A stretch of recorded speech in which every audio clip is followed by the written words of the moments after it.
What is up, Ghoulie Nation? Mount Ghoulie here, back to you as promised with a reaction review of Tables, Ladders, and Chairs 2017.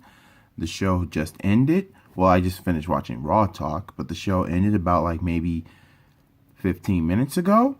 And I gotta say, for what the card was, it was like a normal Monday Night Raw. Well, there were some segments that were on Monday Night Raw, including the Jason Jordan and Elias Sampson match. Your boy only got one match wrong. And the match wrong was the pre-show. But the rest of the card, the actual card for TLC, I was perfect with it.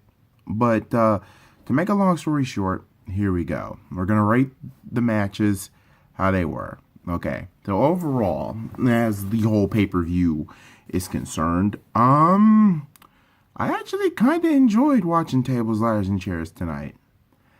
I thought it would suck. I thought the only two matches that were actually worthy, and they were, Finn Balor versus AJ Styles, and we also had the 3-on-5 handicap match, the Shield versus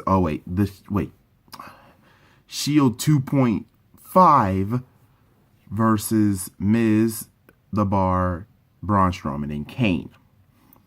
But there were some other matches that really surprised me on here.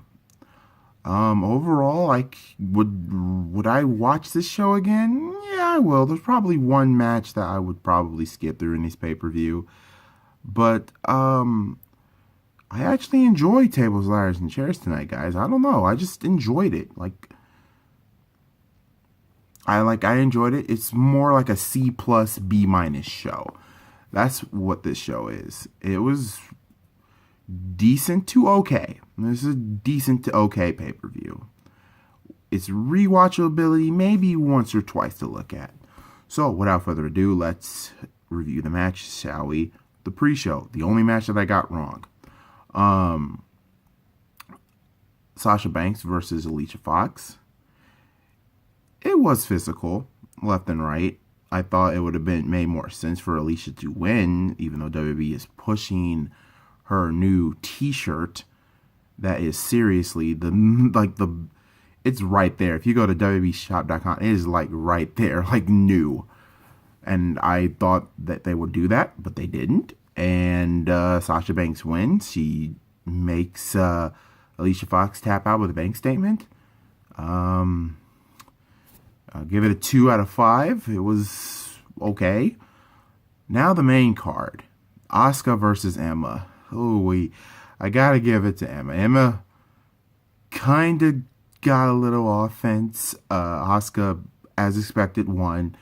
I'm kind of shocked she didn't destroy Emma.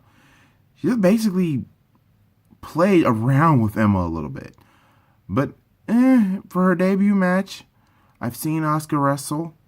I mean, this is just it was what it was. I thought it was going to be.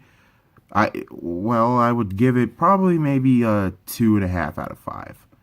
I mean, I gotta give Emma credit because she did kind of hold her own a little bit against Auska. But at the end of the day, Auska, no one is ready for Auska. 2.5 out of 5. Next match that we had. Oh man, was it the Cruiserweight match that was next? It was, and this match actually took me by surprise. I was surprised. You had Jack Gallaher and the Brian Kendrick against Rich Swann and Cedric Alexander. Guys, I was really surprised by this match. Really surprised. Really hard-hitting, fast-paced. And that's what you have to be with the Cruiserweights. You have to make them fast-paced. Especially if it's like tag team matches like this. You have to make it fast-paced and exciting. And the last 3 minutes were really exciting. And I'm going to give this 3 out of 5. It was a really great match. The winners were Rich Swann and Cedric Alexander. We had a lot of the whole Elias Sampson and Jason Jordan thing. And then they had a match, and there's no need to actually rate this. Well, not rate this, but I didn't know they would put this on here just to kill time, and that's what this was for. Jason Jordan picks up a win against Elias Sampson in a very controversial way. The blow-off will probably be on Monday Night Raw, so overall, it was a C average match. I think maybe the weakest match on the card. 1.5 out of 5. Next, the Raw Women's Championship match. Alexa Bliss defending the belt against Mickie James. I got this one right. Alexa Bliss, I figured that she would retain the belt, and I'm happy that she did. And really great physical match, really great title match too. And I'm going to give this one 3 3/4 out of 5. Really good. Next, the Cruiserweight Championship match. Enzo Amore versus the champion Kalisto. Some people on Twitter actually said that this match was bad. Really bad. To me, I don't think it wasn't bad. I mean, it had some moments, but it can't touch the one from Indianapolis, Indiana 2 weeks ago. It can't touch that one. And I got this one right as well. Enzo Amore is retained captured the belt, new Cruiserweight champion. Enzo Amore wins. To me, I kind of enjoy the match. I kind of figured what WWE was going to do. So, I would probably rate it maybe like just a 3 out of 5. And now, obviously, the match of the night. Finn Balor versus AJ Styles versus the Demon, Finn Balor. That match was awesome. Obviously, match of the night. I will give that a solid 4.5 out of 5. Really great match. And I also love the too sweet ending at the end of it. Really nice touch, back and forth action. This is awesome chant. Match hasn't even begun, and this is awesome chant. Didn't need a storyline. Didn't just something went out the fly. WWE gave the fans what they really wanted. Now, if Vince McMahon can get it through his other thick skull of what else we would want, we would love for Jinder Mahal to lose the WWE title to AJ Styles, and we would love to see Nakamura win the Royal Rumble, and we would love to see, I think you know where I'm going here with this, AJ Styles versus Shinsuke Nakamura at WrestleMania. Please do that, Vince McMahon. You do that, everything will be right with the world. But you need to take the belt off of Jinder Mahal because the WWE title is becoming very, very boring. The main title is getting boring. Take the belt off of Jinder Mahal. And now, the main event. Kurt Angle, Seth Rollins, Dean Ambrose versus Kane, The Bar, The Miz, and Braun Strowman. Braun Strowman, you didn't have to kill Kurt like the way you did. Kurt had to be stretchered out to the back. Then it became mostly a handicap match for like at least maybe 15 to 18 minutes. I'm not too sure, but then we had that moment. I kind of figured Kane and Braun Strowman would kind of have their differences. Shoot, Kane basically choked Braun Strowman to hell and then just threw a stack of chairs all the way down. But Braun Strowman got back up and beat the hell out of Kane. And then out of the blue, like when Braun Strowman is down, the whole team breaks down and beat the hell out of Braun Strowman and put him in a dumpster. Something tells me that Braun Strowman might be face. I don't know. Do you guys want to see Braun Strowman become a babyface? I don't know about that one. I don't want to see Braun Strowman become a babyface. At least not just yet.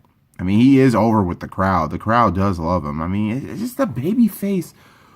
Just, I don't know. A babyface turn from Braun Strowman wouldn't work to me. It just doesn't work with me. I don't know. Maybe WWE might do something with it. Maybe they don't. Kurt Angle comes back and he back body drops Cesaro. He back body drop. Yeah, Was it Cesaro? Yeah, he did Cesaro. Olympic slam Sheamus, and then Olympic slam Cesaro through a table. I mean, the match, the double spear through the barricade, but Dean Ambrose and Seth spearing Kane through the barricade. And then The Miz, I was a little bit nervous. The Miz doing the skull-crushing finale on Kurt Angle. I was like, oh my God, don't do it. Thank God Kurt Angle kick out. And the angle lock, I like that. It would have been better. I would have loved it better if Angle made The Miz tap. That would have been fine with me. They could have probably did an angle with it, saying like, The Miz. Like, The Miz loses the Intercontinental title on Raw, and then he makes another excuse. But anyway, I'm getting too off topic a little bit. The ending of the match sees the Shield powerbomb onto The Miz in 1, 2, 3. Kurt Angle, Dean Ambrose, and Seth Rollins pick up the win. This was a really, it was a very slow, it was exciting and slow, back and forth action. And, it is a really good match. It was kind of great to see Kurt Angle in the ring. So I'm going to give this 4 out of 5.